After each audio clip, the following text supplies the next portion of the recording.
Echo PB200 gas-powered blower ran great for many years and now it does not run.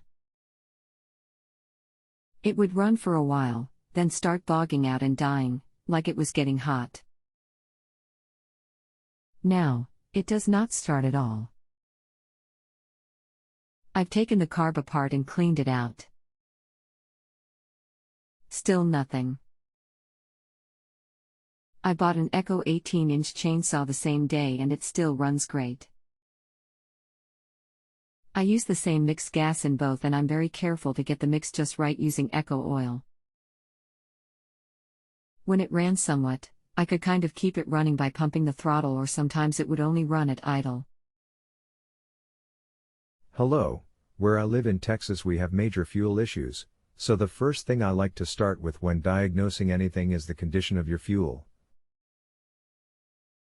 If you've got another unit that runs on the same mixed can of fuel, then it's not likely the culprit, but just for grins. How long ago was the can that you have mixed pumped?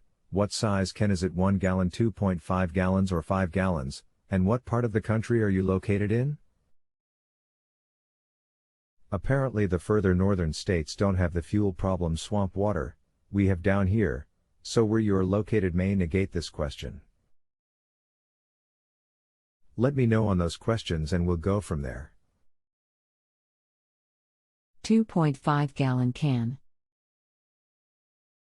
I live in Tucson, Arizona. This problem has evolved over a while. Over several refills of the can. The saw runs perfect, always 2 pull to start from cold. The blower used to be the same. Okay, so figuring your fuel is in good shape and not the issue, do a little test for me. This test will tell me if you've got compression and spark to your spark plug. Remove your spark plug and pour about a teaspoon of your mixed gas into the hole the plug was in. Now reinstall your plug and plug wire and move your switch to the run position. Also, make sure your choke is open as if you were going to start the engine while it was hot. You don't want the engine choked for this. Pull the rope now as if to start the engine. You'll get one of 3 reactions here and each will take diagnosis in a different direction. It will start and die shortly after 5 to 15 seconds, it will start and continue to run indefinitely, or it won't start at all. If it hasn't started in 5 to 6 pulls like you mean it, assume you've got the latter. Never pull your arm off or throw your back out trying to start anything. Thanks, work today. We'll try this first thing Sat morning and let you know what happens.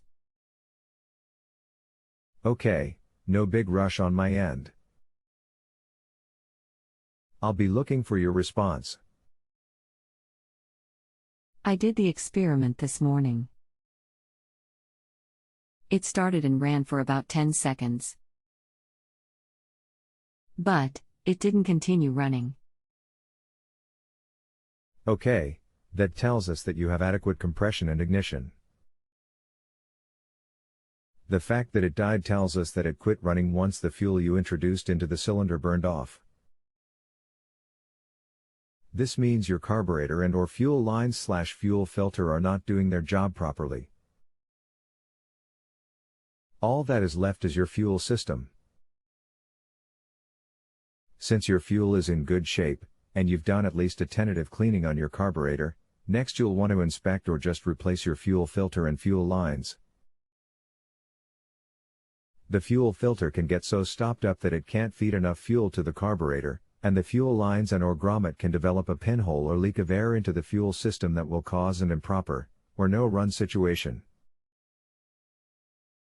You can piece the fuel lines and grommet and fuel filter separately, but this part number is the whole shebang as an assembly and probably the best way to go.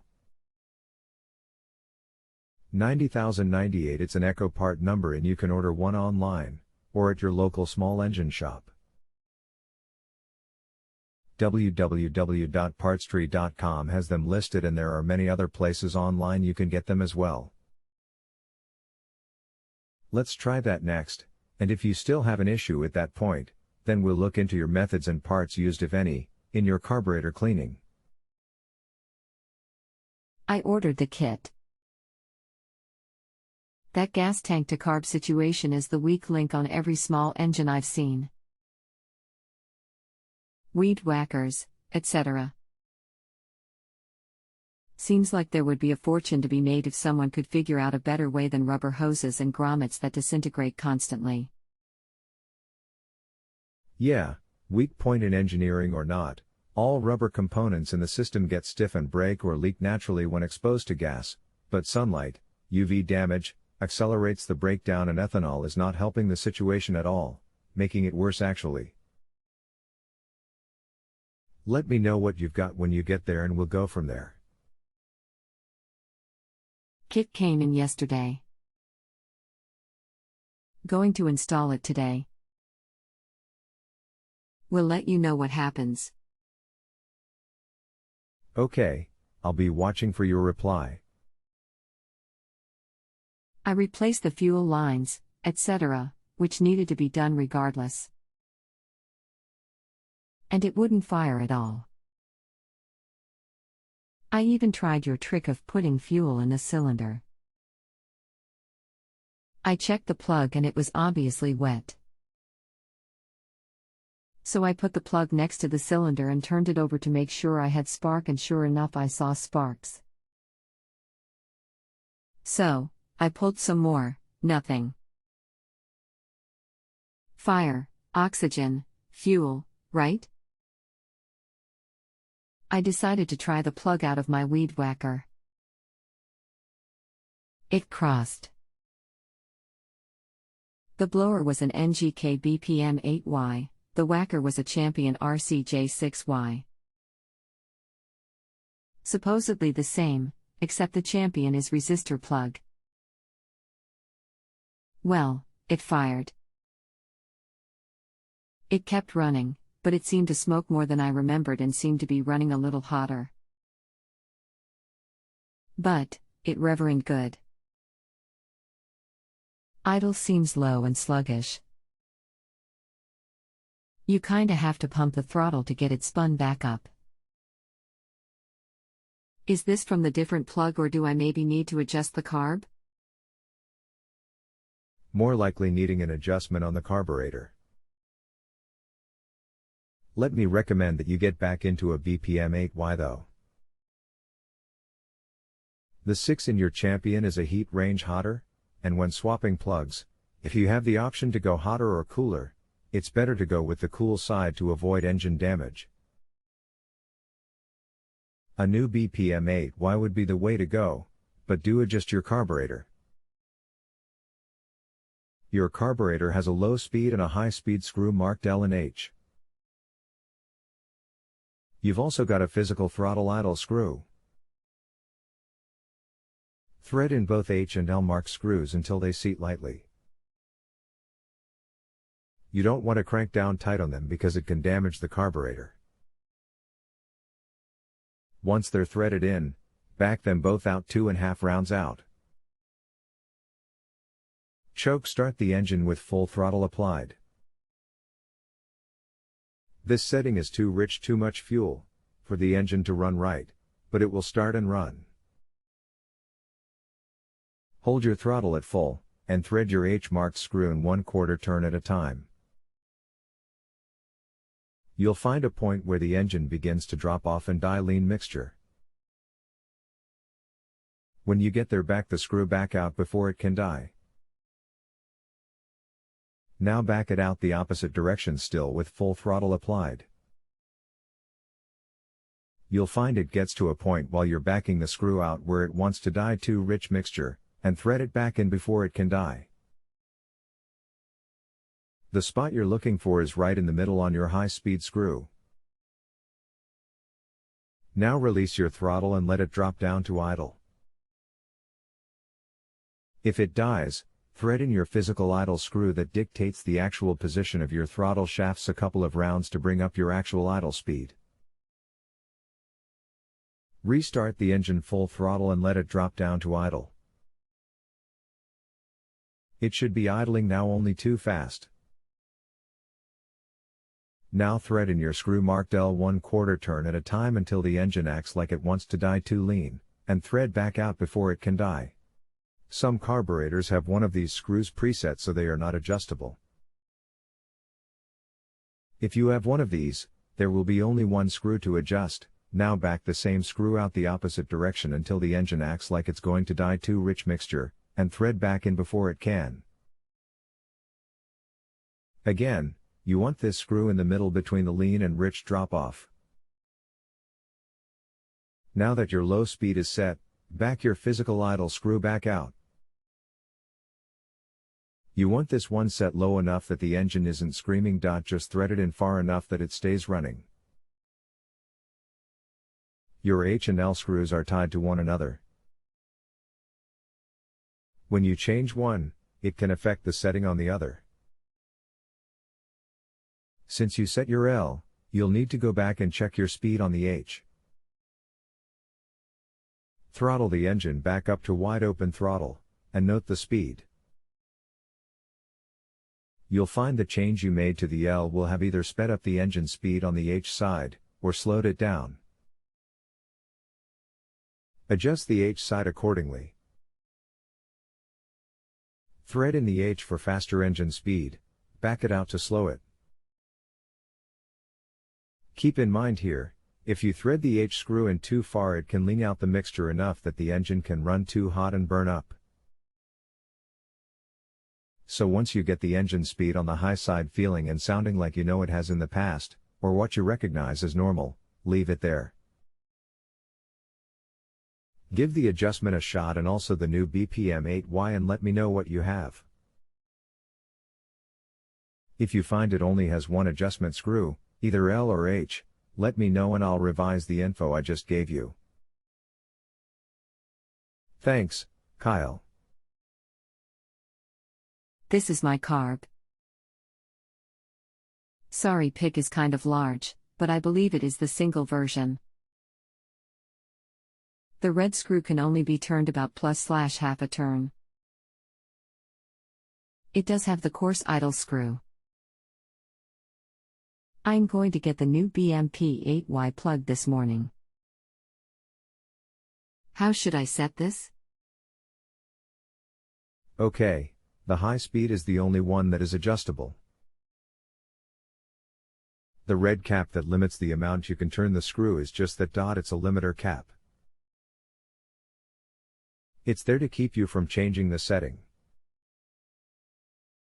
The manufacturer has a setting that screw has to stay at in order for the engine to meet exhaust emissions requirements dictated by the EPA. Saving the environment and whatnot.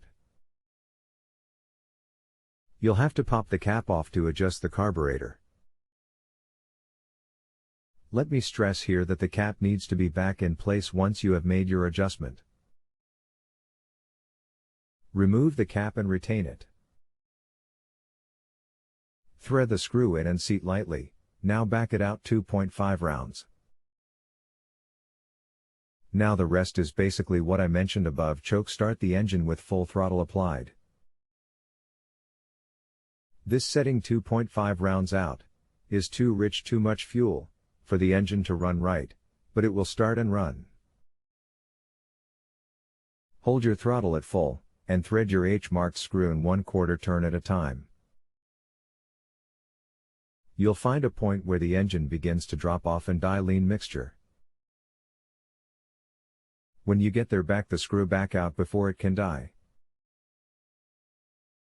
Now back it out the opposite direction still with full throttle applied. You'll find it gets to a point while you're backing the screw out where it wants to die too rich mixture, and thread it back in before it can die. The spot you're looking for is right in the middle on your high-speed screw.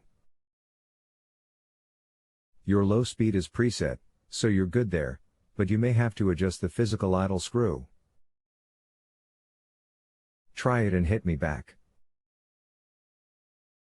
Sorry man, forgot the most important thing. Make sure that limiter cap gets back onto that high-speed screw. You're saving polar bears with that limiter cap.